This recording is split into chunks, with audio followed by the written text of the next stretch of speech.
नमस्कार मैत्रिणींनो, चला तर आज आपण स्वस्तात मस्त असं डेझर्ट बनवणार आहोत। त्यासाठी मी ते अर्धा लिटर दूध घेतलं होतं।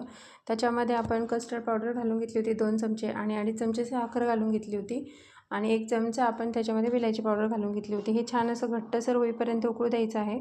त्यानंतर ते थंड होण्यासाठी ठेवून द्यायचं आहे। त्याच्यानंतर आपण ब्रेड घेतले होते, त्याचे साईडचे जे किनारे आहेत ते कट करून घेऊन आपल्या आवडीनुसार आपल्याला त्याला शेप देऊन घ्यायचे आहेत आणि एका डब्यामध्ये ते आपल्याला छान असे स्प्रेड करून घ्यायचे आहेत। एक लेयर दिली की त्याच्यानंतर जे आपण थंड करण्यासाठी बॅटर ठेवलं होतं तर ते आपण याच्यावरती असं व्यवस्थित स्प्रेड करून घेऊन त्याच्यावरती काजू बदाम असे व्यवस्थित स्प्रेड करणार आहोत। त्यानंतर अशी एकावर एक लेयर देऊन आपल्याला त्याला व्यवस्थित सेट होण्यासाठी 5 ते 6 तासांसाठी फ्रीजमध्ये ठेवणार आहोत। 5 ते 6 तासानंतर हे असं व्यवस्थित असं छान सेट होतं।